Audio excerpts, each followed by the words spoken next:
Regresamos, argumentos, lo prometido es deuda, queremos también escucharlos, así que vamos a iniciar revisando algunas de sus preguntas, seguimos con la entrevista y también vamos a ir revisando lo que ustedes nos están escribiendo, @argumentos_gb en Twitter. Lo estoy abriendo, acá tenemos una del señor Ramón Ramos, el líder, le escribe desde el estado Apure y le dice lo siguiente: ¿cómo ve usted la situación de los docentes y los trabajadores cuando prácticamente se ha eliminado el salario mínimo conforme al artículo 91 de la Constitución y la derogación de los beneficios adquiridos conforme al artículo 89 de la Constitución bolivariana? Te contesto esa pregunta un pelín largo, te prometo que no la voy a hacer muy larga, pero es una conversación que tuve en Cojedes y me aprovecho para contestar la pregunta de él, que vive en un estado con vocación agrícola y pecuaria igual que Cojedes.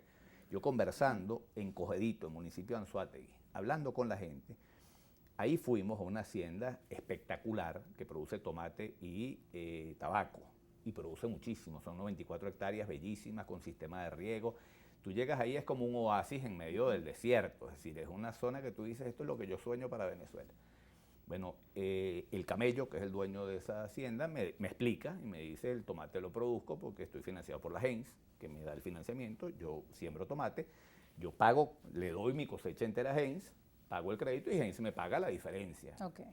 Y lo mismo hace la Bigot con la siembra de... Y entonces el tipo tiene un sembradío espectacular.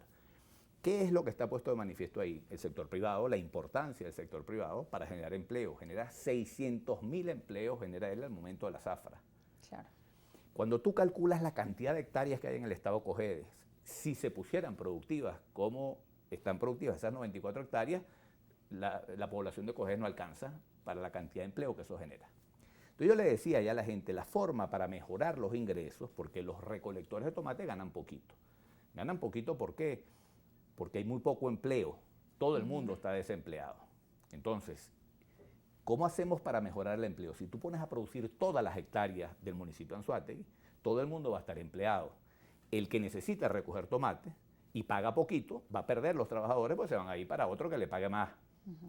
Y la ese, competencia. claro, va a haber competencia en los trabajadores. Van a tener que empezar a pagarle más a los trabajadores para poder conseguir gente que les recoja el tomate. Como en alguna época veíamos acá, ¿no? Que las empresas básicamente se peleaban por contratar, te ofrecían mejoras, seguros de vida, pólizas. Y estaban empresas tratando de quitarle los empleados buenos a las otras empresas. Claro. Lo mismo pasa con los motorizados. Aquí tú tienes empleados todas las empresas y reactivas la economía, los motorizados todos van a tener trabajo y para que una empresa retenga su motorizado va a tener que pagarle más. Los salarios suben cuando hay más producción, cuando hay más empleo, porque cuando todo el mundo está empleado, los empresarios tienen que pagarle más a los trabajadores para retenerlos. Esa es la única forma de subir el salario.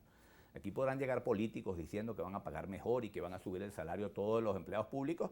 Bueno, si a todos los empleados públicos les pagas el equivalente en bolívares a $1.000 mensuales, eso al día siguiente la inflación se come eso y sigues teniendo el mismo poder adquisitivo. Porque la única forma para que mejore el ingreso real, yo no quiero que el gobierno me aumente el sueldo y que la inflación se coma completamente mi sueldo y yo termine comprando la misma paquete de harina que me podía comprar antes. ¿Me explico? Claro. Es decir, no tiene sentido el aumento de salario. Lo que yo quiero es mejorar mi poder adquisitivo. Y el poder adquisitivo solamente mejora cuando tú tienes una reactivación de la economía. Y la reactivación de la economía en Venezuela se puede producir solo si tú sustituyes este modelo económico absolutamente fracasado, destructor, que ha acabado totalmente con la empresa privada, y tú lo sustituyes por un modelo que cree incentivos para que haya inversiones privadas. Pero para esas inversiones nuevamente recuperar la confianza también es un trabajo, claro, y es un proceso. Esa es la palabra clave, confianza. Tú tienes que tener un gobierno con las ideas claras, que hable con la verdad, que tenga suficiente apoyo y solidez como para llevar adelante una política económica que genere... Ahora, Pedro Pablo, muchas veces he escuchado a la gente decir, lo que pasa es que no hay quien ofrezca ese tipo de cambios que queremos ver en nuestro país.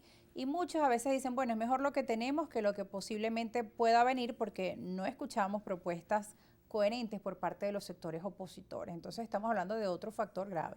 No, los que dicen eso, yo los acompaño. Aquí no hay discurso político por parte de la oposición que hable de estos temas. La necesidad de construir un modelo alternativo.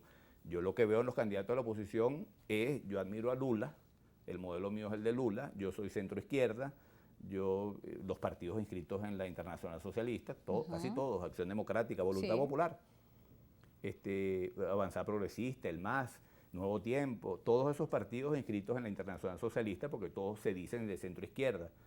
La izquierda ha fracasado completamente en América Latina, ha demostrado que lo único que genera es pobreza, y aquí hace falta promover un modelo económico que incentive el sector privado. El sector privado es el único que puede producir empleo, mucho empleo para la gente, y lo estamos viendo hoy.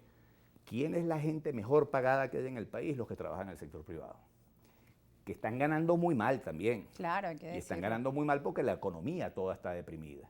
Si tú desarrollas un modelo económico que incentive inversiones y reactivas todo el aparato productivo que hay en el país, tú vas a ir viendo progresivamente el ingreso de las familias mejorar, y entonces vamos a volver a tener un país viable, que puede ser, Rosa, un país mucho mejor que el que teníamos. Porque nosotros hemos sido un país, lo hemos hablado aquí en este programa antes, dependiente de la renta petrolera.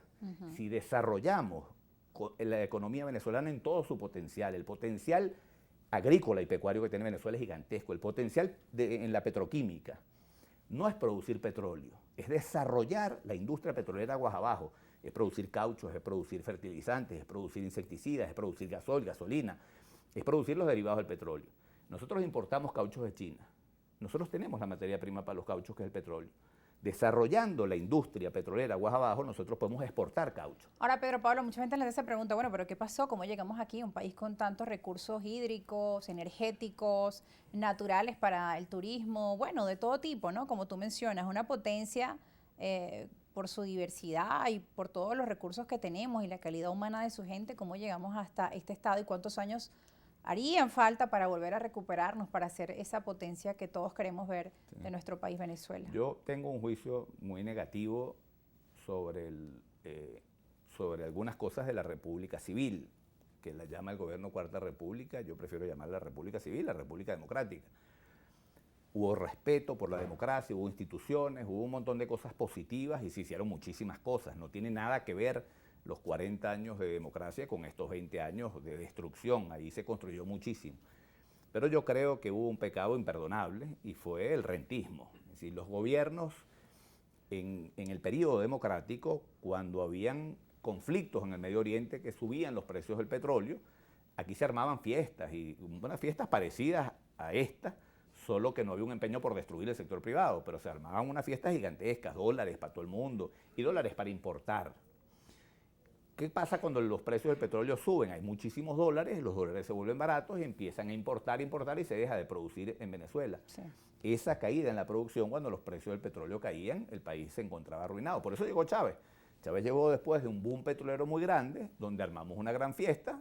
Después de una fiesta la gente amanece con ratón.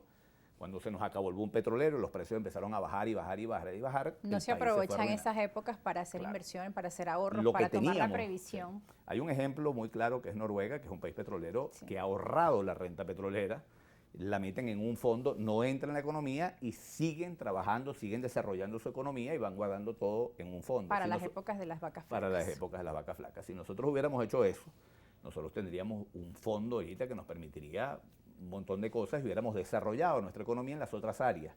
Porque el petróleo, uno de los problemas que tiene el petróleo es que no genera empleo. El petróleo genera divisas, pero no empleo, genera muy pocos empleos.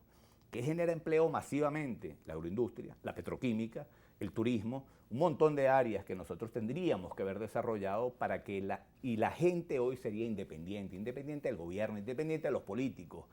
No serían presa fácil para la demagogia. Porque una gente que tiene su trabajo y tiene sus ingresos y su familia depende de su trabajo, no está pendiente de qué político le está ofreciendo mentiras para ir a acompañarlo. Y yo creo que ese fue el gran pecado de la República Democrática, fue no haber desarrollado una economía independiente del petróleo. Pedro Pablo, tenemos que irnos a una pausa, pero ya regresamos con más argumentos y gracias a nuestra audiencia que está allí en sintonía por la señal de Globovisión. Ya volvemos. Importante, ahí tienen ustedes parte de el problema, conocer nuestra historia, conocer nuestro pasado, de dónde venimos, cuáles han sido los errores para no volverlos a repetir. Ya volvemos.